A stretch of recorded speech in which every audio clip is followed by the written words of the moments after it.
Many would agree that Christianity is very poorly represented in our popular culture.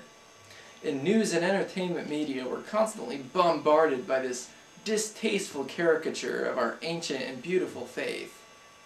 The idea of traditional Christianity as something outdated and unnecessarily moralistic has permeated our society. Even among Christians, the idea of sin has become blurred, and morality is not taken very seriously. Why? I think it's because the foundations of our faith have been obscured and undermined. The media loves to parade out examples of Christian hypocrisy and talk about moral teachings which are incomprehensible to the secular world, but completely ignores the basis of our faith, the heart and soul of Christianity. This is the problem. What is the basis of the Christian life? What is the most important tenet of our faith? Let's turn to Matthew's Gospel, where Jesus is asked this question: "Master, which is the greatest commandment in the law?" Jesus said to him, "Thou shalt love the Lord thy God with thy whole heart, and with thy whole soul, and with thy whole mind. This is the greatest and the first commandment. And the second is like to this: Thou shalt love thy neighbor as thyself.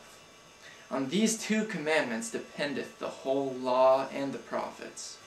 There we have it, the basis of the Christian life. If we love God with everything we are, the desire to live a righteous and moral life will follow, and we will understand the importance and reasonableness of obedience and humility. Outside of this context, many other tenets of Christianity make no sense. Talking about the moral teachings of the church outside of the context of a profound love for God is like talking about the rules of checkers outside of the context of having fun.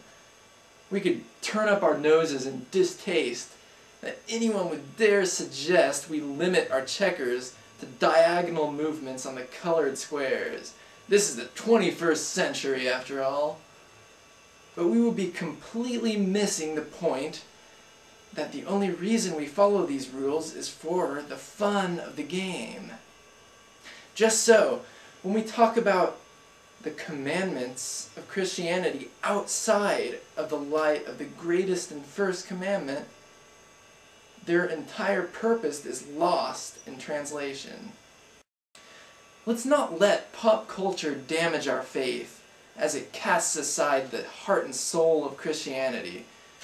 Let's take this opportunity to remind the world why we believe in such crazy ideas as sin and righteousness. Many know and recite the traditional Christian prayer of repentance for sin called the act of contrition, but its traditional counterpart has largely been forgotten, the act of love. "O my God, I love you above all things, with my whole heart and soul, because you are all good and worthy of all love. I love my neighbor as myself for the love of you. I forgive all who have injured me, and I ask pardon of all whom I have injured." If we start our days with a prayer like this, then it will make more sense to end them with an act of contrition. Jesus.